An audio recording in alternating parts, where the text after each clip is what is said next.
მოგესალმებით ძვირფასო ტელემაყურებლობა და რადიო მსმენელებო, მედია კავშირი ობიექტივი განაგრძობს პირდაპირ ეთერში მაუწყებლობას. მე ჟურნალისტი ნათია მაზანაშვილი ვიმუშავებ თქვენთან 1 საათის განმავლობაში. ექსკლუზიური მასალა, რომელიც წვეულთა და განსახლების სამინისტრომ გადაცემა სოციალურ თემატიკას მოაწოდა და მასალა, რომელიც არც ერთ სატელევიზიო სივრცეში ჯერ არ გაჟღერებულა. 22 აპრილს საქართველოს ოკუპირებული ტერიტორიებიდან იძულებით გადაადგილებულ პირთა განსახლებისა და ლტოლვილთა მინისტრი ბატონი სოზარ სუბარი და მინისტრის მოადგილე გოგი ფაცაცია შეხვდნენ წითელი ჯვრის საერთაშორისო კომიტეტის დელეგაციის ხელმძღვანელებს. განხილული იქნა საქართველოს უგზო-უკლოდ დაკარგულ პირთა მოძიების, იდენტიფიცირებისა და მათი ოჯახების მხარდაჭერის სახელმწიფო კომისიის შექმნის საკითხი. მხარეებმა განიხილეს არგენტინის სასამართლო ექსპერტიზის ანთროპოლოგიის ჯგუფის 2015 წლის მარტში ჩატარებული აფხაზეთის ტერიტორიაზე სამარხების მოძიების ანგარიში. ასევე განხილული იქნა უგზო-უკლოდ დაკარგულ პირთა მოძიების საკოორდინაციო მექანიზმების მეშვიდე შეხვედრის დღის წესრიგი, რომელიც შედგება ქალაქ სტამბოლში აფხაზურ მხარესთან წითელი ჯვრის საერთაშორისო კომიტეტის მონაწილეობით ახალი სამარხების გახსნასთან დაკავშირებით. მადრიდში ჩატარებული აფხაზეთის კულტურის დღეები, შეჯამებული სამინისტროს მიერ განხორციელებული აქტივობის თანმიმდევრობა და მიღებული შედეგები, პრობლემები, რომლებიც დევნილებთან არის დაკავშირებული და ამ პრობლემების მიმართ გატარებული და გასატარებელი ღონისძიებები, დეპარტამენტი, რომელიც საერთოდ არ არსებობდა, ეკომიგრანტთა საკითხების დეპარტამენტი და მათი გეგმები, ბრუნდებიან თუ არა საქართველოში ემიგრანტები და ემიგრაციაში მყოფი საქართველოს მოქალაქეების საკითხები და რა საუბნება დღეს ლტოლვილთა და განსახლების მინისტრის მოადგილე მოსახლეობას. დღევანდელი ჩვენი გადაცემის სტუმრები არიან ლტოლვილთა და განსახლების მინისტრის მოადგილე გოგი ფაცაცია, დევნილთა საკითხების დეპარტამენტის უფროსი მურა დაბლოთია, ეკომიგრანტთა საკითხების დეპარტამენტის უფროსი კოტე რაზმაძე და მიგრაციის, რეპატრიაციისა და ლტოლვილთა საკითხების დეპარტამენტის უფროსის მოადგილე ნინო месხი. პირველ რიგში ძალიან დიდი მადლობა მინდა გადაგიხადოთ, რომ მობრძანდით დღეს ჩვენთან სტუდიაში. მე კი მაყურებელს შევახსენებ, რომ ჩვენი სტუდიის ნომერია 2388 თქვენ შეგიძლიათ დარეკოთ პირდაპირ ეთერში გამოხატოთ თქვენი მოსაზრება, ასევე შეგიძლიათ დაგვიკავშირდეთ Skype-ის მეშვეობით ობიექტივი 2 ლათინური ასოებით. მე კი სანამ გადაცემას დავიწყებ, მინდა მურადს მიულოცო დაბადების დღე და გისურვებ ბედნიერებას, ჯანმრთელობას და წინსვლას. ბატონო გოგი, როგორც მე აღნიშნე, თქვენ მომიტანეთ ეს მასალა ექსკლუზიურად, რომელიც არც ერთ სატელევიზიო სივრცეში ჯერ არ გაჟღერებულა. ეს არის უგზო-უკლოდ დაკარგულ პირთა მოძიების საკოორდინაციო მექანიზმების მეშვიდე შეხვედრის დღის წესრიგი, რომელიც შედგება ქალაქ სტამბოლში აფხაზურ მხარესთან წითელი ჯვრის საერთაშორისო კომიტეტის მონაწილეობით ახალი სამარხების გახსნასთან დაკავშირებით. და ანუ თქვენ ხართ უგზო-უკლოდ დაკარგულ პირთა მოძიებისა და მათი ოჯახების უფლებების დაცვის კომისიას კურირებთ. კი ბატონო, რა იგეგმება უფრო ცლად რომ გველაპარაკოთ ამის შესახებ?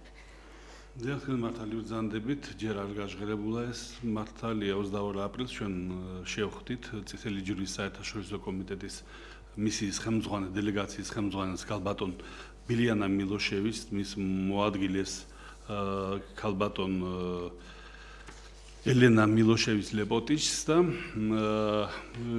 დაიგეგმა, რომ ჩვენ შევხვდებით ამ წითელი ჯვრის საერთაშორისო წითელი ჯვრის ეგიდით სტამბოლში აფხაზურ მხარეს.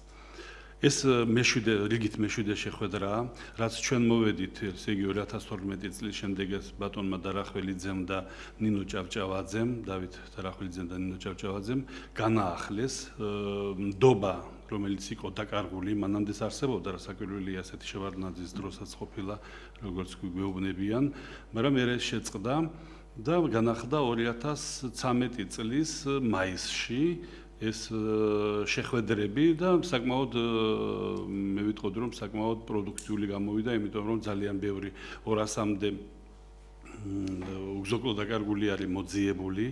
აქედან ბაბუშარის სამარხიდან გახსოვთ ალბათ, რომ სოხუმის აეროპორტთან რო ჩამოაგდეს თვითმფრინავით 154 ის დაღუპული ბიჭები ყველა იყო დამარხული ბაბუშარის სასაფლაოს და ისინი ყველა იდენტიფიცირებულია და მათი დნმ-ის ნიმუშები გაგზავნილია ზაგრების საექსპერტიზო ბიუროში და უკვე როგორც იცით 4 პირველი დეკადაში მოხდა და ისინი უკვე პატრონს გადაეცა კიდევ 5 ახალხან 1 თვე ნახევარი ალბათ 2 თვე კიდევ 5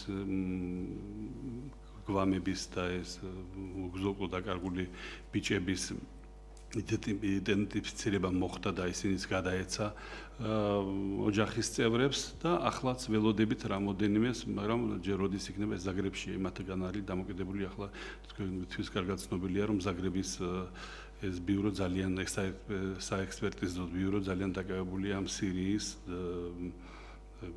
ერაყის და ომების შედეგად დაღუპულების იქაც ხდება იდენტიფიცირება და ძალიან როგორც მოგვახსენეს ძალიან დაკავებულები არიან.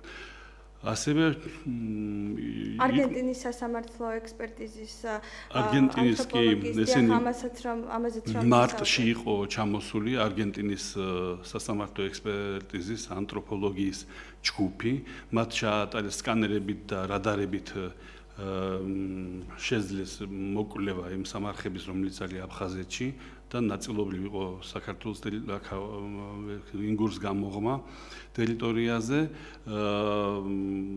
ჯერჯერობით მათ თავიანთი ინგლისურად კი გამოგვიგზავნეს, მაგრამ ქართული ვარიანტი არ გამოგზავნია და ველოდებით ყოველდღე ქართულ ვარიანტს, სად რომელ სამარხში რამდენი ადამიანია დამარხული.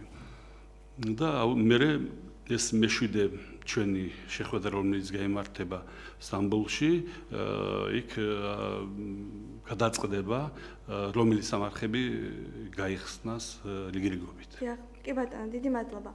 ბატონო მურად, მინისტრის მოადგილეები ჩხოროწყუში მცხოვრებ დევნილ ოჯახებს შეხვდნენ და სამინისტროში მოქმედ პროექტებზე მიაწოდეს ინფორმაცია. ამის შესახებ უფრო ცალად რომ გვესაუბროთ, რა პროექტები იგეგმება წლის ბოლომდე. მოგახსენებთ, ჩასულები იყვნენ ჩხოროწყუს რაიონში, მოსახლეობა შეხვდნენ და რამოდენიმე ძირითად პროექტზე, რომელსაც სამინისტრო ახორციელებს ამ ეტაპისათვის, ეს გააცნეს ადგილობრივ მოსახლეობას იქ ცხოვრებ დევნილებს. ეს არის პირველ რიგში სოფლად სახლების შესყიდვის პროგრამა, რომლის პარლებში დევნილებს შეუძლიათ მონაწილეობა მიიღონ და თვითონვე შეარჩიონ ის საცხოვრებელი ადგილი, რომელიც მათ სურთ და სამინისტრო მას შეუძენს. ამისთვის საჭირო არის სპეციალური განაცხადების შევსება, რომელიც მუდმივ რეჟიმშია და არ არის შეზღუდული ვადებში. ასევე გააცნეს ის პროექტები, რომელსაც დასავლეთ საქართველოში გეგმავს ჩვენი სამინისტრო, რამოდენიმე ობიექტის რეაბილიტაცია, ახალი მშენებლობის დაწყება ზუგდიდში, ქალაქ ზუგდიდში ახალი მშენებლობის დაწყება, ასევე გააცნეს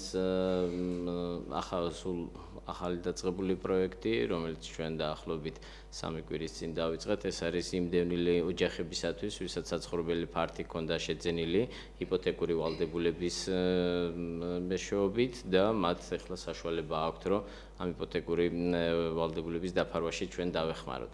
რა თქმა უნდა, ამისი კრიტერიუმებით შეფასდება ყველა ოჯახი და პრიორიტეტულობის მიხედვით, ესე ვთქვათ, გადაეცემათ მათ ეს. გარდა ამისა, ყველა პრივატიზაციის პროექტთან დაკავშირებით საცხოვრებელი ფართების დევნილებისათვის საკუთრებაში გადაცემა ხორციელდება. მთავრობის განკარგულებით ჩვენ დავამტკიცეთ ახალი პროექტი, რომლის პარლებში იგეგმება 10,000-მდე ოჯახისათვის ამ საცხოვრებლების გადაცემა და კონკრეტულად ჩხოროწყუში რამოდენიმე დაახლოებით 9 ობიექტი იყო და სწორედ ამ თემებზე ესაუბრნენ იმ ადამიანებს, მათი პოზიციები, ესე ვთქვათ, გაიგეს ადგილზე შეხვდნენ, ასევე ობიექტები, რომელიც კერძო საკუთრებას წარმოადგენს და დევნილები წლებია ცხოვრობენ, ამ ობიექტების გამოსყიდვაზე იყო საუბარი და მათ შორის ერთ-ერთი ესეთი ობიექტი ჩხოროწყუშიც იყო. ბატონი მაუკა და ბატონი შოთა ესაუბრნენ და ესე ვთქვათ, ესეც განიხილება, ეს იყო ძირითადი საკითხები, რაზეც იყო საუბარი ჩხოროწყუში. კი ბატონო, დიდი მადლობა. ბატონო კოტე, 2014 წლის ზაფხულიდან სამინისტროში ჩამოყალიბდა ეკომიგრანტთა საკითხების დეპარტამენტი, ან დეპარტამენტი, რომელიც საერთოდ არ არსებობდა. უფრო კონკრეტულად რომ გითხრათ, რა ღონისძიებებს ატარებს? მოგესალმებით. თქვენ სწორად აღნიშნეთ, გასული წლის 1 ივნისს ჩამოყალიბდა ეს დეპარტამენტი, რომელიც ძირითადი ამოცანა და ფუნქციები ეს არის სტიქიით დაზარალებული ოჯახების განსახლების ღონისძიებები, მათთვის სახლების შესყიდვა, ჩასახლება და ჩასახლების ადგილებში ინტეგრაციის ხელშეწყობა. რაც ყველაზე მთავარია, შეიქმნა დოკუმენტი, ნორმატიული აქტი, ეს კანონი არ არის, მაგრამ კანონის ძალა აქვს ფაქტიურად, სადაც ძალიან მკაფიოდ არის განსაზღვრული ის ოჯახები თუ რომელი ოჯახები არიან და ითვლებიან ეკომიგრანტებად, იმიტომ რომ ეს თემა ცოტა ისეთი თემა ძალიან საინტერესო და ძალიან სათუთი, იმიტომ რომ აქ არის საუბარი მხოლოდ გეოლოგიურ სტიქიაზე. მეწყერი, ღვარცოფი, მდინარეების გარეცხვა. ჩვენთან ადამიანები მოდიან და ძალიან ხშირად ეშლებათ სტიქია, გონიათ, თქვათ, კი არის ეს გარკვეული სტიქია, მაგრამ ეს არ არის ის გეოლოგიური სტიქია, რის გამოც შეიძლება ოჯახი გადაადგილებას ეკონდებარებოდეს. რას გულისხმობს? საუბარია, თქვათ, ქარიშხალზე, სეტყვაზე, სახლი, თქვათ, მე-18 საუკუნეში აშენებული და მიტოვებულია და სიძველით დანგრეული. აი ესეთ ნიუანსებზე მუშაობთ და საკმაოდ ასე ვთქვათ აქტიურადაც, რადგან გარკვეული შედეგებიც გვაქვს. კი ბატონო, დიდი მადლობა. ქალბატონო ნინო, ზოგადად სამინისტრო ეხმარება დევნილებს ჩამოყალიბდა ეკომიგრანტთა საკითხების დეპარტამენტიც და ასევე როგორც ვიცი, სამინისტრო მუშაობს ემიგრაციაში მყოფი ქართველების მოქალაქეების საკითხებზე. მოდით ვისაუბროთ ამის შესახებ უფრო კონკრეტულად. მადლობა. პირველ რიგში მოგესალმებით, მადლობას მოგიხდით სტუდიაში მოწვევისთვის. დავიწყებთ თავიდან 2009 წელს ქვეყანამ ყველა ვიცით რომ დაიწყო რეადმისიის ხელშეკრულების გაფორმება ევროკავშირის წევრ ქვეყნებთან, სადაც წარმოიშვა პრობლემატური საკითხი იმ ჩვენი მოქალაქეების დაბრუნების შემთხვევაში თუ რა პირობებში შეიძლება მათი რეინტეგრაცია, მხარდაჭერა საქართველოში და ქვეყანაში. სწორედ ამ მიმართულებით 2010 წელს მიგრაციის სამთავრობო კომისიის გადაწყვეტილებით, სადაც შედიან ყველა ის სამთავრობო უწყება და წარმომადგენლები, რომელიც მიგრაციის მიმართულებით მუშაობენ, გადაწყდა, რომ შეიქმნა მის ფარგლებში მიგრაციის კონსოლიდაციის სამუშაო ჯგუფი, რომლის ხელმძღვანელობით გავხსნათ ჩვენი სამინისტრო. ეს მიგრაციის კონსოლიდაციის სამუშაო ჯგუფი მუშაობს იმ დაბრუნებული მიგრანტებზე, ემიგრანტებზე, რომლებიც ბრუნდებიან საქართველოში, რომელთაც ჭირდება მხარდაჭერა და მათი უზრუნველყოფა. ჩვენთან 2010 წლიდან სამინისტროში დაიწყო მობილურობის ცენტრის ფუნქციონირება, რომელიც ჯერ თავიდან ევროკავშირის დაფინანსების პროექტით მიმდინარეობდა. დღემდე დაახლოებით 2000-მდე ემიგრანტების, ანუ დაბრუნებული ემიგრანტების მხარდაჭერა გვაქვს სხვადასხვა მიმართულებით და სამინისტრო გეგმავს გააფართოვოს ეს მიმართულება და უფრო დიდი პროგრამები შესთავაზოს ჩვენს საქართველოს მოქალაქეებს. კი ბატონო, ბატონო მურად, ფოთში, მალთა ყვის ჩასახლებაში და ფიროსმანის ქუჩაზე მდებარე კორპუსებში 15 დევნილი ოჯახისთვის ბინები ფარული კენჭისყრით განაწილდა და 15-მა ოჯახმა ბინა მიიღო. ამის შესახებაც რომ გვესაუბროთ და კიდევ რა სად უნდა გადაეცეთ ბინები, აი ამის შესახებ უფრო კონკრეტულად რომ გვესაუბროთ. ეს იყო ერთ-ერთი ჩვენი მიმართულება არის ყოფილ სახელმწიფო საკუთრებაში არსებული შენობების რეაბილიტაცია, ბინებად გადაკეთება და შემდგომში დევნილებისათვის გადაცემა. ანალოგიურად იყო ფოთში ფიროსმანის ქუჩაზე რეაბილიტაცია ჩაუტარდა ობიექტს, 15 ბინა შეიქმნა ამ რეაბილიტაციის შედეგად და განაწილდა 15 ოჯახზე. მათ შევსებული ჰქონდათ განაცხადები ქალაქ ფოთში ბინების მიღებაზე და ქულების მიხედვით, ვისაც მოუწია სწორედ ამ ოჯახებს შეხვდათ და გადავეცით ეს ბინები კენჭისყრის შედეგად. ანალოგიური პროცესი ამ შემდგომ ჩვენ ზუგდიდში ჰქონდა 320 ბინა გადავეცით, 10 საცხოვრებელი კორპუსი აშენდა და ახლა შესახლების პროცესი მიმდინარეობს დევნილების. ქუთაისში როგორც ვიცი, ქუთაისში ჩვენ გვაქვს ამასთან დაკავშირებით სიუჟეტი მომზადებული და თქვენ რომ დაამთავრებთ საუბარს, შემდეგ გავუშვებთ ამ სიუჟეტს. კი ბატონო, ეს ფაქტიურად ყოველთვიურად ხდება, თვეში რამოდენიმე ობიექტის გახსნაც ხდება და სხვადასხვა მიმართულებით მიდის დევნილების დაკმაყოფილება. გარდა იმისა, რომ ხდება რეაბილიტირებულ შენობებში, ახალაშენებულ კორპუსებში შესახლება მიდის და ეს რეგიონების მიხედვით არის ქუთაისში, ფოთში ჰქონდა, ესე ქარელში, კასპში ჰქონდა, უახლოეს ბორჯომში ჰქონდა ეს ბოლო პერიოდის ობიექტები, რომელიც გადაეცათ დევნილებს. გარდა ამისა ხდება გამოსყიდვა დევნილებისათვის, როგორც გითხარით, იმ ობიექტების, რომელშიც ისინი წლებია ცხოვრობენ და მათი სურვილი სადაც არის, ჩვენ ვსწავლობთ, ესეთი თბილისშიც იქნა წინა თვე შეძენილი ესეთი ობიექტი. რამოდენიმე ობიექტი და გეგმავთ წლის ბოლომდე კიდევ რამოდენიმე შევიძინოთ. გარდა ამისა, ისეთი პრობლემატური ობიექტები, რომლიდანაც დევნილების გამოსახლება სასამართლო წესით მიმდინარეობდა, მე პატრონებთან შევძელდა, ესე ვთქვათ, მოლაპარაკებები წარმატებით დასრულდა ეს ცნობილი ნუცუბიძის 34 корпуси მეოთხე მიკრორაიონში რაც იყო წყნეთში ძალიან ბევრი ბინა გამოვისყიდეთ და შარშან ობიექტების მთლიანად გამოვისყიდეთ. ეხლაც გვაქვს რამოდენიმე ობიექტთან დაკავშირებით მოლაპარაკება. ასე რომ ეს პროცესი არის შეუჩერებელი და მუდმივად მიმდინარეობს და სოფლად სახლების პროგრამა როგორც გითხარით უწყვეტლივ მიდის ეს პროგრამა კომისია თვეში რამოდენიმეჯერ იკრიბება 4-ჯერ 5-ჯერ და ყველა კომისიაზე მინიმუმ 30-40 სახლის შესყიდვაზე ხდება გადაწყვეტილების მიღება. ასე რომ ეს პროცესი მუდმივად არის ჩვენთან. დიდი მადლობა. ტექნიკურ ჯგუფს ვთხოვ რომ გაუშვას სიუჟეტი, რომელიც ჩვენ მოვამზადეთ. 109 იძულებით გადაადგილებულ ოჯახს ახალი საცხოვრებელი სახლი აქვს. ბინის გასაღები დევნილ ოჯახებს საქართველოს ოკუპირებული ტერიტორიებიდან იძულებით გადაადგილებულ პირთა განსახლებისა და ტოლვილთა მინისტრმა სოზარ სუბარმა, ამერიკის შეერთებული შტატების ელჩმა საქართველოში რიჩარდ ნორლანდმა, იმერეთის გუბერნატორმა გივი ჭიჭინაძემ, ქუთაისის მერმა შოთა მურღულიამ და მუნიციპალური განვითარების ფონდის აღმასრულებელი დირექტორის მოადგილემ თორნიკე თორაძემ გადასცეს. ორცხელის ქუჩაზე მდებარე ყოფილი საავადმყოფო შენობის რეაბილიტაცია საქართველოს მუნიციპალური განვითარების ფონდმა ამერიკის შეერთებული შტატების საერთაშორისო განვითარების სააგენტოს დაფინანსებით განახორციელა.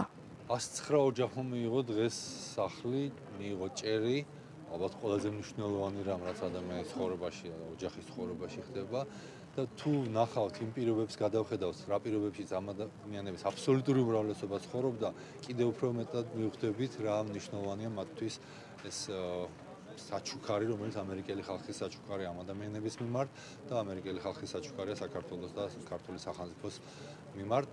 22 წელი ადამიანები, რომლებიც ცხოვრობდნენ გაოსაზღვის პირობებში, ნგრევად ობიექტებში, ჭაობში ზოგიერთი მათგანი დღეიდან ცხოვრობენ ქუთაისის ცენტრში, მართლა უმაღლეს ხარისხით გარემონტებულ შენობაში. 600-მდე ბინა გადაეცა რამდენიმე წლის განმავლობაში დევნილებს, რომლებიც ამერიკის შეერთებული შტატების მთავრობის და საერთაშორისო განვითარების სააგენტოს დახმარებით აშენდა.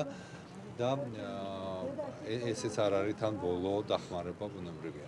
რაც შეეხება უშუალოდ ქუთაისში პარალელურად მიმდინარეობს რამდენიმე ახალი პროექტი. ეს პროექტები არის 53 ბინა, რომლებიც ძალიან მალე დამთავრდება და მენაშენეებისგან ვაპირებთ გამოსყიდვას აღმაშენებლის პროსპექტზე, ასევე ქუთაისის ცენტრში. ახალი მშენებლობა, რომელსაც ვიწყებთ 280 ბინიანი корпуსი საქართველოს პარლამენტის ახლოს და 2 ასევე სარემონტო შენობა, რომელსაც რემონტი დროებით არის შეწყვეტილი, მაგრამ მალე გაგრძელდება. ეს არის ეს ორი ბოლო შენობა არის ასევე 160 ბინა, ასე რომ ეს გრძელდება და ქუთაისში მთლიანობაში უნდა აშენდეს 20 16 სართულიანი корпуსი, რომელთა მშენებლობაც ასევე რამდენიმე წელიწადია გათვლილი. ყველა ის ადამიანი, ვინც ძიმე პირობებში ცხოვრობს ქუთაისში, დაკმაყოფილდება უახლოესი 2 წლის განმავლობაში საცხოვრებელი ბინით. საქართველოს ოკუპირებული ტერიტორიებიდან იძულებით გადაადგილებულ პირთა განსახლებისა და ტოლვილთა სამინისტრომ ნუცუბიძის მეოთხე მიკრორაიონში 34 корпуსში 21 დევნილი ოჯახის მართლზომიერ მფლობელობაში არსებული საცხოვრებელი ფართები კერძო მესაკუთრეებისგან გამოისყიდა და დევნილებს საკუთრებაში გადასცა. დევნილთა და განსახლების მინისტრი სოზარ სუბარი, მინისტრის მოადგილე შოთა რეხუიაშვილი და პარლამენტის წევრი გიგა ბუკია ნუცუბიძის მეოთხე მიკრორაიონში მცხოვრებ დევნილებს შეხვდნენ. მათ საცხოვრებელ პირობებს ადგილზე გაეცნენ და საცხოვრებელი ფართების დაკანონება მიულოცეს. აი ამ ადგილას, სადაც ახლა корпуსს ხედავთ, იდგა ცარიელი კედლები, აი აბსოლუტურად. არც შიდატიხრები, არც კარი, არც პანჯარა, არც გაყვანილობები, რაც არის, კომუნიკაციები, არაფერი არ იყო.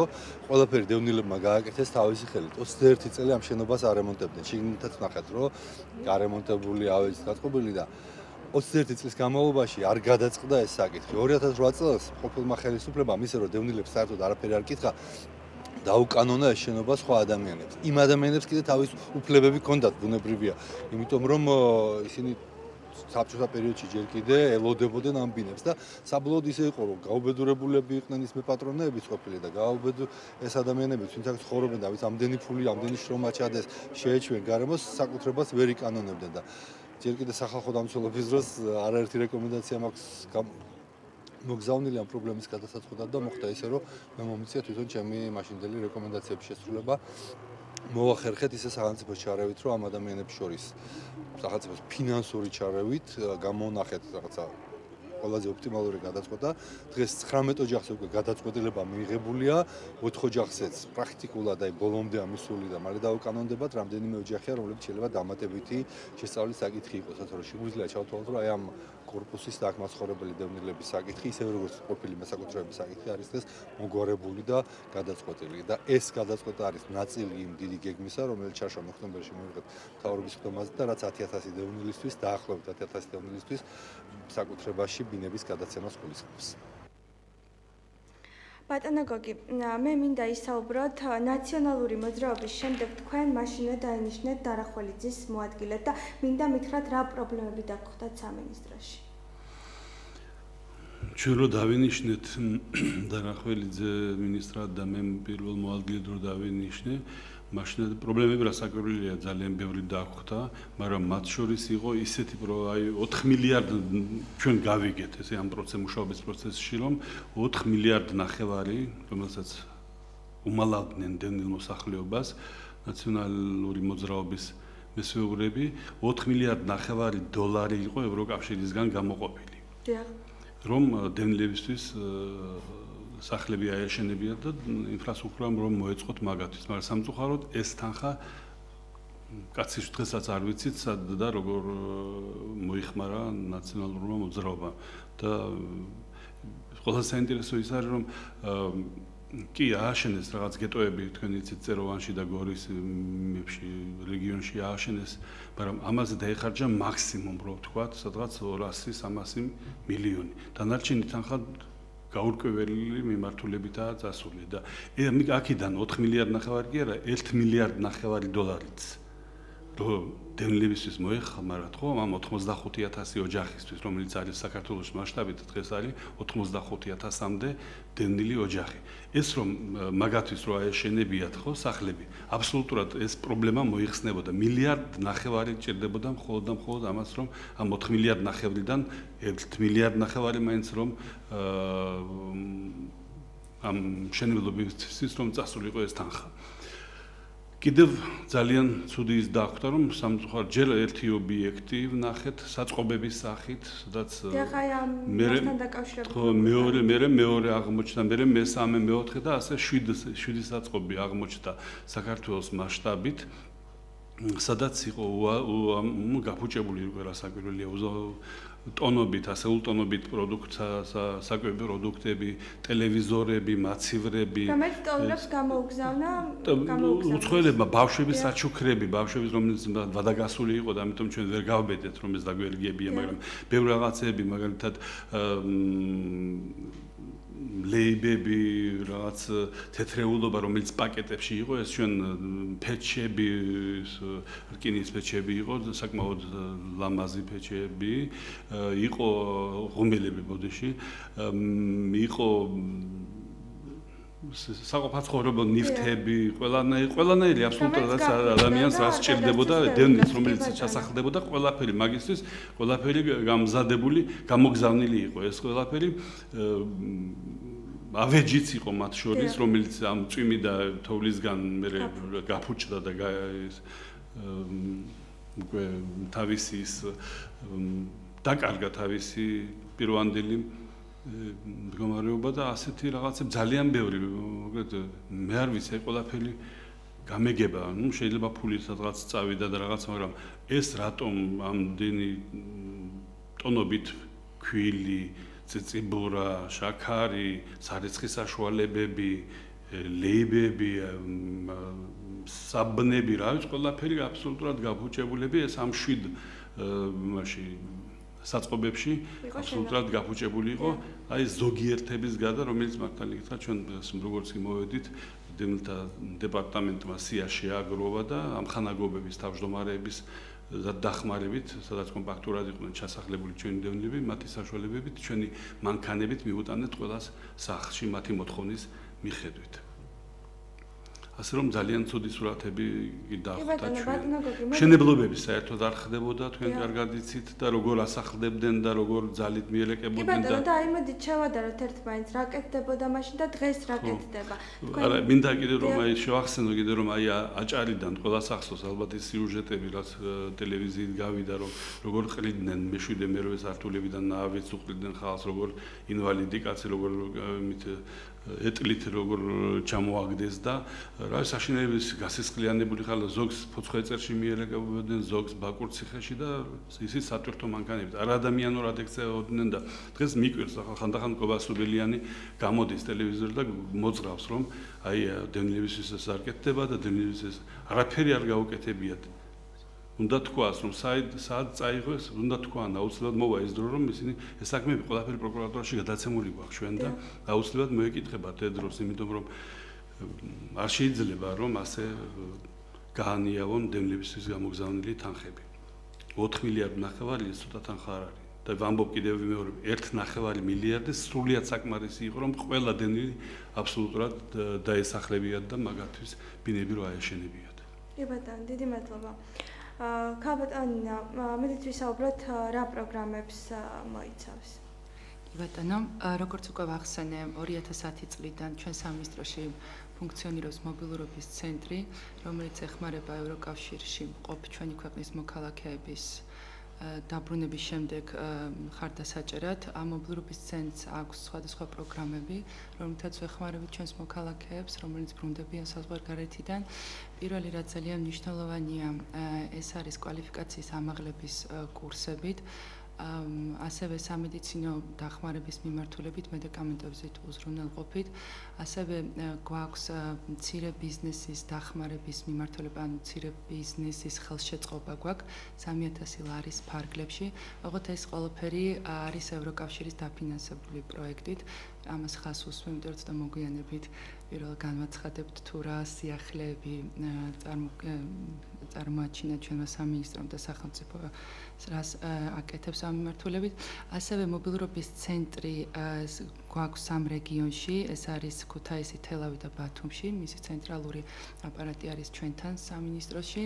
ძალიან მნიშვნელოვანია ხაზგასმა იმ შედეგების, რაც გვაქვს დღეს, როგორც უკვე აღნიშნეთ, 2000-მდე ბენეფიციარს და გაიწია დახმარება ამ მიმართულებებით და შემიძლია გამოვყოთ ციფრი ზუსტი რაოდენობით 2013 წლიდან დღემდე სამინისტროში მობილურობის ცენტრში მოგვართა 577-მა ბენეფიციარმა, რომელიც დაკმაყოფილდა ამ სხვადასხვა პროგრამებით. 577 ბენეფიციარი დაკმაყოფილდა, რადგან ჩვენ გვაქვს გარკვეული კრიტერიუმები, იმიტომ რომ ყველა დაბრუნებულს ჩვენ ამ რეინტეგრაციის მხარდაჭერის პროგრამებში ვერ ჩავთავთ, რადგან ის ბენეფიციარი, რომელიც 1 წელზე მეტი უნდა იმყოფებოდეს აუცილებლად საზღვარგარეთ და როცა დაბრუნდება, ან დაბრუნების შემთხვევაში მას ჩვენ გავუწევთ ამ პროგრამების დახმარებას და ასევე ერთ წელზე ნაკლები დროში არ უნდა მოგვმართოს სამინისტროს. ასევე აქვე თქვათ შემიძლია დაგიკონკრეტოთ ძალიან მნიშვნელოვანი მოთხოვნა ზოგადად ამ პროგრამებზე არის მცირე ბიზნესის დაფინანსებაზე და მობილურობის ცენტრმა დღემდე გაუწია 120 ბენეფიციარს მცირე ბიზნესის დაფინანსების. ეს არის მცირე ბიზნესი, რომელიც სოციალურ პროექტებს ეხება, ძალიან ბევრი ჩვენი მოქალაქე, რომელიც საზღვარგარეთ იმყოფება, არის რეგიონებიდან და ძალიან დიდი მოთხოვნა სოციალურ პროექტებზე, რომელსაც მობილურობის ცენტრი უფინანსებს მათ. კი ბატონო, დიდი მადლობა. ბატონო კოტე, რა საერთაშორისო ურთიერთობა გაქვთ და გაქვთ თუ არა რაიმე საერთაშორისო პროექტები? ძალიან საინტერესო ურთიერთობები გვაქვს თითქმის ყველა მიმართულებით, რომ მოიხსენება ჩვენი დეპარტამენტი 1 წლისაც არ არის, ჯერ ივნისში ვხდებით 1 წლის. მაგრამ გარკვეული ურთიერთობა დავამყარეთ, მინდა ხაზგასმით აღნიშნო შვეიცარიის განვითარებისა და თანამშრომლობის სააგენტო, რომელმაც გამოყოს კონკრეტული თანხა, როგორც დევნილებისთვის, ასევე ჩვენთვის, ეკომიგრანტებისთვის. წელს მათი თანხებით ჩვენ გვეგმავთ 40 სახლის შესყიდვა, 20 სახლი უკვე შესყიდულია და მე მინდა ხაზი გაუსვა, არის ესეთი სოფელი პანტნარი აჭარაში, რომელიც გასულ კვირას სრულად მოვიცავეთ და დავაკმაყოფილეთ და ისინი გადაყვანილები არიან გურიის რეგიონში. მათ შეუძინეთ სახლები და ეს პრობლემა მოიხსნა. ასეთივე სოფელი არის უამრავი ქვეყანაში. ამაზე მოგვიანებით ვისაუბრებ. ძალიან მჭიდრო ურთიერთობა გვაქვს ასევე სამინისტროში მიმდინარე ევროკავშირის პროექტთან. ეს არის ტექნიკური მხარდაჭერის პროექტი, რომლის ფარგლებშიც მე მგონი გვეღირსება ეკომიგრანტთა მონაცემთა ბაზის გაკეთება. ეს არ არსებობდა ეს რაღაცა და წლის ბოლოსთვის მაქსიმუმ გვექნება მონაცემთა ბაზა, რომელიც ასე ვთქვათ, ხელფეხს გაგვიხსნის და სრულ სურათს დაგვანახებს ქვეყანაში არსებული სიტუაციის, რამდენი მყოფს სტიქით დაზარალებული, საიდან, რა სიტუაცია, რა მოსალოდნელი მიგრაციული პროცესებია, ზოგადად მოსალოდნელი და ზოგადად ეს მომავლის დაგეგმვისთვის ძალიან კარგია, იმიტომ რომ სწორად გვეცოდინება რამდენია ბიუჯეტი საჭირო და ასე შემდეგ და ასე შემდეგ. პროცედურები როგორია, როგორ ადგენს ეკომიგრანტების სტატუსი? ძალიან საინტერესო შეკითხვაა. ეკომიგრანტის სტატუსი დადგენა ხდება ორი მიმართულებით. ეკომიგრანტის სტატუსს ჩვენ არ ვადგენთ, ჩვენ ვერთვებით მხოლოდ იმის შემდეგ, როცა დგინდება ეს ფაქტი. ორ მაგალითს შევესწრები ორივე კონკრეტულად მოვყვე. შესაბამისი ნორმატიული აქტით, რომელიც 2013 წელს იქნა მიღებული, ჩვენს მიერ შემუშავებული იქნა დაზარალების პირველი და მეორე კატეგორია. რას ნიშნავს პირველი კატეგორია? პირველი კატეგორია ნიშნავს, რომ სახლი დანგრეულია სრულად ან დაზიანებულია იმ დონეზე, რომ იქ არ იცხოვრება. ჩვენ ესეთი მაგალითები ძალიან ბევრი ნახეთ ჩვენ როწყუში. არ ვიცი მე იქ ხალხი როგორ ცხოვრობს, ჩვენის ოჯახები დავაკმაყოფილეთ. არის მეორე კატეგორია. სახლი დანგრეული არ არის, დაზიანებულია, მაგრამ იქ მიმდინარე აქტიური გეოლოგიური სტიქიური მოვლენის გამო იქ ცხოვრება საფრთხეს უქმნის იქ მაცხოვრებელ ოჯახებს. ეს კონკრეტული ორი კატეგორია პირველის და მეორეს ფასდება შესაბამისი ქულებით, 10 ქულით და 7 ქულით. მე ხა შეიძლება ნიუანსებს ჩავდი, მაგრამ შევესწრები მოკლედ მოვყვე. შემდეგ უკვე მოდის სოციალური ბენეფიტები.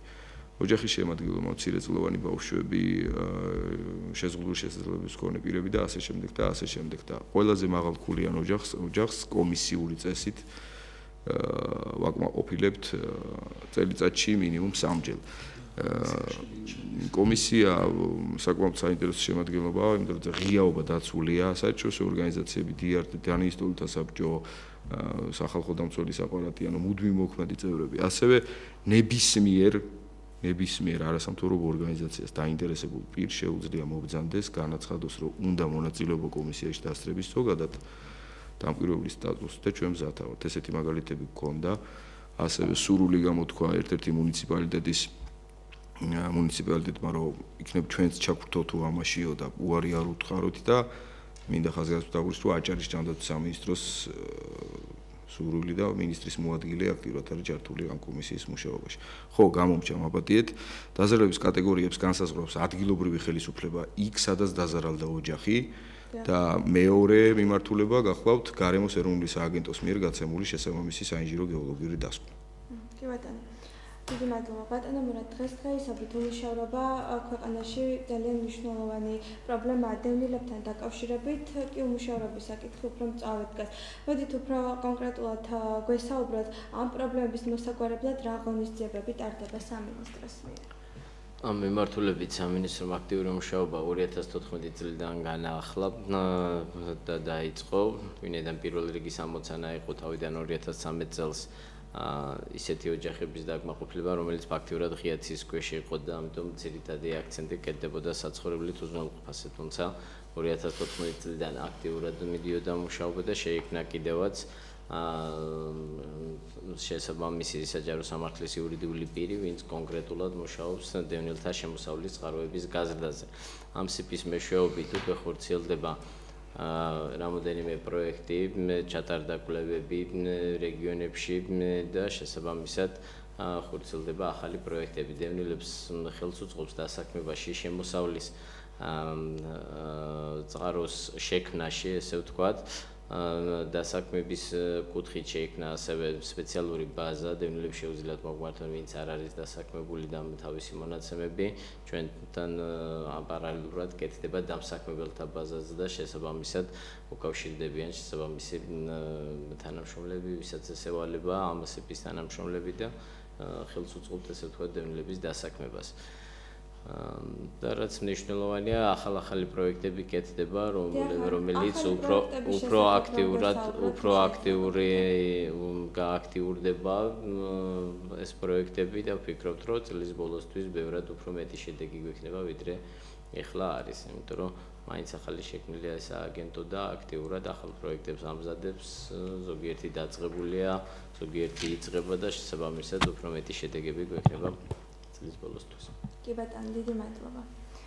ბატონო გოგი, მადრიდში ჩატარდა აფხაზური კულტურის დღეები. თქვენ იყავით დელეგაციის ხელმძღვანელი და როგორც ჩემთვის ცნობილია, იქაურმა დევნილებმა მოითხოვეს, რომ თქვენ ჩასულიყავით იქ. უფრო კონკრეტულად რომ მოგვიყვეთ ამის შესახებ. ძალიან საინტერესო რაღაცა მე მართალი გითხრათ, თავიდან ცოტა სკეპტიკურად ვიყავი განწყობილი ამ საკითხის მიმართ და როდესაც მაინც იძულებული გამხადეს, რომ წავსულიყავი მადრიდში. ძალიან საინტერესო იყო იმით, რომ იქ აფხაზეთის დღეები იყო, დაგეგმილი კულტურის დღეები და ეს ამ დღეებში მონაწილეობდა აფხაზეთის დევნილი მხატვრები, დევნილთა ანსამბლი დიოსკურია და მესამე ვიყავი ამ ჯგუფის ხელმძღვანელი, ასე რომ ვთქვათ. რო ჩავედით იმ დღესვე, ჩასვლისთანავე იმ დღესვე საღამოს დაგეგმილი იყო, სადღაც 5 საათზე დევნილებთან შეხვედრა, ასეთი მადრიდში არის ასეთი კულტურის ცენტრი რონდა, საკმაოდ დიდი, რომელშიც სადღაც 400-მდე კაცი ეტება, მაგრამ აღმოჩნდა, რომ იმდენად ბევრი იყო მსურველი, რომ ამ კულტურის ცენტრის ხელმძღვანელობასთან შევთანხმდით, რომ ჯერ პირველი შეხვედრა გაგვიქნებია 18 საათზე და მეორე უკვე 20 საათზე. ასეც მოხდა. პირველად როდესაც გამოაცხადეს, ახლა ჯერ თვითონ კულტურის ცენტრის დირექტორი მიესალმა ძალიან ჭკვიანი და არაჩვეულებრივი ქალბატონია იქ, სოხუმელი ქალბატონი ლალი ჭილაია, რომელიც ხელმძღვანელობს ამ სათვისტომოს, დევნილები და ემიგრანტები იქ ყველანი არიან გაერთიანებული და ასეც ქვია, სათვისტომო ქვია, ასოციაცია სათვისტომოს ხელმძღვანელია, დიდი ავტორი, მე როგორც ნახე და რამდენიმე შეხვედრებში დავწმუნდი, რომ დიდი ავტორიტეტით სარგებლობს როგორც დევნილებში და ქართველებთან, რომელიც იქ ცხოვრობენ და მათ შორის მერია და ხელისუფლება, რომ ესპანეთის ხელისუფლებასთან და მადრიდის მერიასთან. ამ ისე ინიციატივა ამ ქალბატონს ეკუთვნოდა ამ ღონისძიებების ორგანიზება და განხორციელება. რო ავედი ახლა რო გამომაცხადეს, ავედი და ვფიქრობდი, რომ აი რაღაც მოვეფერები დევნილებს მეთქი და რა ვიფიქრე, აი 1000 კილომეტრებიდან მოშორებული თავიანთ მშობლიურ კუთხეს რაღაცა და რო დავიწყე, თვითონ ხმა უკვე გამეჭხირა, ახლაც ნერვიულობს ხოლმე შორის, ხელში რაღაცა გამეჭხირა, თვალებში ცრემლი მომივიდა, ასე გაფაცისებული თვალებით რო ვნახე დარბაზი გავსებული და მათაც მიხვდნენ, რომ მე რატომ ასეთი ემოციები რატომ გამოვხატე და ვხედავ, რომ თითქმის უმეტესობას ცრემლები დაესო თვალები, ძალიან ბევრი ვარ გავაგზავნე, ძალიან კარგი ღონისძიება იყო. 17 წელიაო გეუბნებოდა ისეთი სითბოთი მიგვიღეს, წარმოუდგენელი სითბოთი, რომ 17 წელიაო ჩვენთან არავინ არ ჩამოსულა და არავინ არ გაგსაუბრებია და მით უმეტეს ისეთი კარგი გამოფენა მხატვრების და რაჩვეულებრივი გამოფენა იყო, რაჩვეულებრივი კონცერტი ჩაატარეს, ძალიან პროფესიონალური ანსამბლია, ფოლკლორული ანსამბლი აფხაზეთის დიოსკურია, რომელსაც ბატონი დავით ოკუჯავა ხელმძღვანელობს და ისინი მართლა პროფესიონალები და ისიც აღნიშნე, რომ ერთ-ერთი მათგანი ბიჭი ალუდა თოდუა, იმდენად იქ უკვე ბოლოს ჩვენ მქონდა კონცერტი დიდ სამეფო დარბაზში, საკონცერტო დარბაზში ამ დონეზეც იყო, რომ აი რაღაც არაჩვეულებრივი დარბაზი იყო, შენობა არის რაღაც ღაპრული მე-18-19 საუკუნეში აგებული, რაღაც შინაგან ოქროთი და იმით მოვარყებული და ნამდვილი მხატვრების ნამუშევრებით, ახლა ესპანური მხატვრობა მოგეხსენებათ რამხელად ცნობილია მსოფლიოში და ამ დარბაზში იყო, ესე იგი ყველა სავარძელი იყო დანომრილი. ვინც და დამჯდარიყო და სადღაც 400-მდე ადამიანის იყო, მაგრამ მთელი ელიტა, მთელი ესპანეთის ელიტა და მთელი ეს დიდი მაღალი საზოგადოების წარმომადგენლებით იყო წარმოდგენილი და ვერ წარმოიდგენთ რა დიდი ესე იგი ემოციები ხომ სავსე და ესე ფეხზე დგებოდნენ და ბრავო და ტაშის გრიალი და ერთი ამბავი ძალიან ამაყი ვიყავი. და მაქედან საჩუქარით მეკონდა რა საკვირელი და დიდი ხატი მეკონდა ღვთისმშობლის ივერის ღვთისმშობლის ხატი ის რო ვაჩუქე მაგა პრეზიდენტს ვაფშე ცრემლებით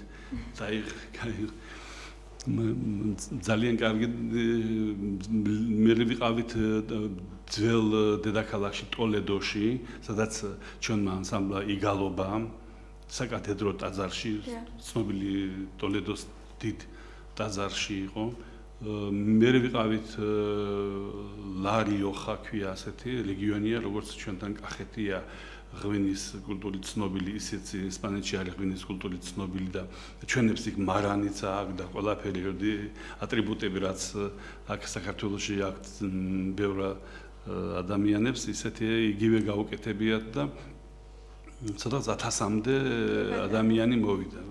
ძალიან დიდი მადლობა. აი, უბრალოდ ვაჩვენებ, რომ აფიშები იყო, ეს პატარაა, მაგრამ იყო დიდი აფიშები გამოყურებული, მოსაწვევები, ანსამბლის წევრების სურათებით, ეს იყო სამეფო იმისი, რა ქვია, იმ საკონცერტო დარბაზის მოსაწვევი, რომელიც მაღალ დონეზეა შესრულებული, შინაგან პროგრამა საქართველოზე მოკლე ინფორმაცია და მოკლედ რა ძალიან კმაყოფილი ვარ რომ და ძალიან ბედნიერი ვიყავი რომ მე რასაკვირველი მივესალმე ველაპარაკე რა გეგმები გვაქვს სამინისტროს ახლო მომავალში და შემდგომში რა ასეთი ყველაფერი დეტალურად და დაწვრილებით აუხსენი ყველაფერი ამაზე. ქალბატონო ნინო, წელს პირველად ბიუჯეტიდან გამოიყო თანხა რეინტეგრაციის პროგრამების მხარდასაჭერად და უფრო ამაზე კონკრეტულად რომ გველაპარაკოთ, თქო ძალიან მოკლედ, ძალიან ცოტა დრო გჭირდება. ბატონო, ეს ძალიან მნიშვნელოვანია. და მიმართოთ მოსახლეობას, ძალიან ბევრი ადამიანი გვიყურებს ახლა ჩვენ და რას აპირებს და რას ძალიან მნიშვნელოვანი ნაბიჯი გადაიდგა ამ მიმართულებით სახელმწიფოს მხრიდან პირველად წელს საქართველოში 400.000 ლარი გამოიყო დაბრუნებული მხარდაჭერის რეინტეგრაციის მიმართულებით სამინისტრომ გამოაცხადა საგრანტო კონკურსი სამშობლოში დაბრუნებული მიგრანტთა სარეინტეგრაციო დახმარების მხარდასაჭერად კონკურსი ჩატარდა ძალიან ღიად კონკურსში მონაწილეობას იღებდნენ არასამთავრობო ორგანიზაციები და ჩვენ სამინისტრომ კომისიის ფარგლებში გამოაცხადეთ 14 არასამთავრობო ორგანიზაცია თუ რატომ გავეცეთ ეს თანხა არასამთავრობო ორგანიზაციისთვის პირველი იმიტომ რომ ეს ყოფილიყო ძალიან გამჭვირვალე პროგრამების ხელშეწყობა მათთვის და დახმარება და ასევე ძალიან დიდი სურვილი გვაქვს რომ მიგრაციის მიმართულებით არასამთავრობო ორგანიზაციები გაძლიერდნენ ჩვენი საგრანტო პროგრამა ფარავს მთლიანად მთელ საქართველოს, ქვემო ქართლში, თბილისში, მცხეთა-მთიანეთში, სამცხე-ჯავახეთი და სამეგრელო ზემო გამოცხადდა და როგორც უკვე აღნიშნეთ, ეს პროგრამების მიმართულებები აბსოლუტურად იდენტურია, როგორც მობილურობის ცენტრი IOM-ის ხელმძღვანელობით მუშაობს, როგორიც არის სამედიცინო დახმარება, პროფესიული სწავლება, სოციალური პროგრამების დაფინანსება, ანაზღაურება და სტაჟირება და ჩვენ ჩავერთეთ ერთ-ერთი კომპონენტი, რომელიც სიახლეა ჩვენი ქვეყნის ემიგრაციაში მყოფი საქართველოს მოქალაქეებისთვის ეს არის იურიდიული მომსახურება, რომელიც ძალიან მნიშვნელოვანია ჩვენი ქვეყნის მოქალაქეებისათვის, ვინც ემიგრაციაში იმყოფება და შემდგომ ბრუნდება. ყველა მოქალაქეს, ვინც ცხოვრობდა საზღვარგარეთ 1 წელზე მეტი დროით შეუძლია მოგმართოს სამინისტროს, დაგვიკავშირდეს ტელეფონის ნომერზე 3113 და ჩვენ შეძლებთ დაყვაროთ დაახმარებით. კი ბატონო კოტა, რას პირდებით მოსახლეობას? მე ბიუჯეტს ბატონ გოგისა აქვს ბატონო შევესწრები წელს ჩვენ გამოგვიყო 1.8 ეს შეიძლება 1.8 ბევრად არ ჟღერს მაგრამ ამას აქვს მეორე მხარე გასულ წლებთან დაკავშირებით შედარებით სამჯერ მეტია ეს ბიუჯეტი წელს ჩვენ ვაპირებთ 100-მდე ოჯახის დაკმაყოფილებას საქართველოს ბიუჯეტით ხოლო 40 ოჯახი მოგახსენოთ უკვე SDC-ის პროექტის პარკლებში დიდი მადლობა ბატონო მურატ ჩვენ ახლა ძალიან ბევრი წვლილი გვიყურებს თქვენ რას პირდებით ამ ადამიანებს დევნილებს ჩვენ ამ წელს პირველ რიგში პირდებით რომ შარშან თბილისში ბინები არ გაგვიცია და რამოდენიმე ასეულ ბინას გავცემთ წელს თბილისში განაცხადების მიღება მიმდინარეობს ამ კუთხით დაიწყო იანვარში და ახლა მთავრდება 30 აპრილს ამ მიმართულებით პირდებით რა აუცილებლად იქნება ძალიან ბევრი გახარებული ოჯახი თბილისში წლის ბოლოსთვის. ასევე დევნილებს ვისარგებლებ თქვენი ეთერით და ვეტყვი, რომ იპოთეკასთან დაკავშირებით განაცხადების მიღება 15 მაისამდე გავაგრძელეთ და ამ პროგრამის პარკლებში $1 მილიონი დავაფინანსებთ დევნილებს. სოფლად სახლის პროგრამა წელს წინა წელთან შედარებით თითქმის გასამაგებულია ბიუჯეტი და რამოდენიმე ასეულ სახლს კიდევ შევიძენთ. და გვექნება როგორც გითხარით ქუთაისში გვექნება ობიექტები წლის ბოლოსთვის, გვექნება წლის ბოლოსთვის ზუგდიდში ერთი ობიექტის რეაბილიტაცია დასრულდება, გვექნება ხაშურში 2 ობიექტი, ახალციხეში გვექნება ობიექტები, ვაზიანში გვექნება ობიექტები უკვე დასრულების ეტაპზე არის 2 კორპუსი, აქტიურად დასრულებულია კომუნიკაციები დარჩა, რომელიც მალე დასრულდება ალბათ უახლოეს კვირებში და რა ვიცი ძალიან ვფიქრობთ რომ ძალიან ბევრი დევნილ ოჯახს გავახარებთ იმითი რომ ბატონო გოგი თქვენი მიმართვა რა იქნება დევნილების მიმართვა ძალიან მოკლედ თუ შეიძლება ძალიან მოკლედ ამიტომ რომ მართლა წავედი გას დევნილთა საკითხები და მათი განსახლების საკითხები წლების განმავლობაში იმ მთავრობას არ ქონდა არც პოლიტიკური ნება, არც სტრატეგია. ჩვენი მოსვლიდან უკვე 3000-მდე დევნილმა ოჯახმა მიიღო ახალი ბინა. მათ შორის დიდი პროექტი იყო ფოთში, როგორც მორადი მაგნიშნა 280, ზუგდიდში 320 ბინა, ქუთაისში 109 ბინა. გავიმეორებ მორადის ნათქვამს, რომ თითქმის ყოველი კვირა ბინების გადაცემითაა, თქვენ ალბათ ტელევიზიის საშუალებით უყურებთ რომ როგორ ინტენსიურად მიმდინარეობს განსახლება დევნილების. წლის ბოლომდე 1000-ზე მეტი დევნილი ოჯახის სოფლად სახლის პროექტის პარკლებში კერძო სახლის მესაკუთრება გახდება. ჰოალინგ ჯგუფისგან ეს ჩინელებისგან 598 ბინა უკვე გამოსყიდულია და ეს ციფრი შეიძლება კიდევ უფრო გაიზარდოს. 10000-ზე მეტი დევნილი ოჯახს 1 სექტემბრამდე საცხოვრებელი ფართი გადაეცემათ საკუთრებაში სიმბოლურ ფასად ერთ ლარად. ბათუმში, თბილისში და ქუთაისში სამინისტრო მენაშენებისგან 550 ბინას გამოისყიდის. ახალი მშენებლობები ქუთაისში შენდება 25 16 სართულიანი, წარმოგიდგენთ 25 16 სართულიანი კორპუსი 2000 ოჯახისთვის. ზუგდიდში 34 კორპუსი აშენდება 12 სართულიანები 2460 ოჯახისთვის. გორში 8 კორპუსი 480 ოჯახისთვის და მიმდინარეობს ახლა წყალტუბოში და ბათუმში კორპუსების შენობის საპროექტო სამუშაოები. ასე რომ ძალიან ბევრი კეთდება დევნილების დასაკვირველია ეს ცოტაა, მაგრამ ვეცდებით რომ იმ ბიუჯეტი მართლა ვთქვით ბიუჯეტი სამჯერ გაიზარდა. ჩვენი გადაცემის დრო უკვე ამოიწურა. სამწუხაროდ დღევანდელი ჩვენი გადაცემის სტუმრები იყვნენ ტოლთა და განსახლების მინისტრის მოადგილე გოგი ფაცაცია, დევნილთა საკითხების დეპარტამენტის უფროსი მურად აბლოთია, ეკომიგრანტთა საკითხების დეპარტამენტის უფროსი კოტე რაზმაძე და მიგრაციის, რეპატრიაციისა და ტოლთა საკითხების დეპარტამენტის უფროსის მოადგილე ნინო მესხი. ძალიან დიდი მადლობა რომ მობრძანდით ჩვენთან სტუდიაში. ეს გახდათ გადაცემა სოციალური თემატიკა. მე ჟურნალისტი ნათია მაზანაშვილი ვმუშაობდი თქვენთან 1 საათის განმავლობაში. დარჩით ობიექტივზე, თქვენ გელით საინტერესო სტუმრები, საინტერესო თემებით.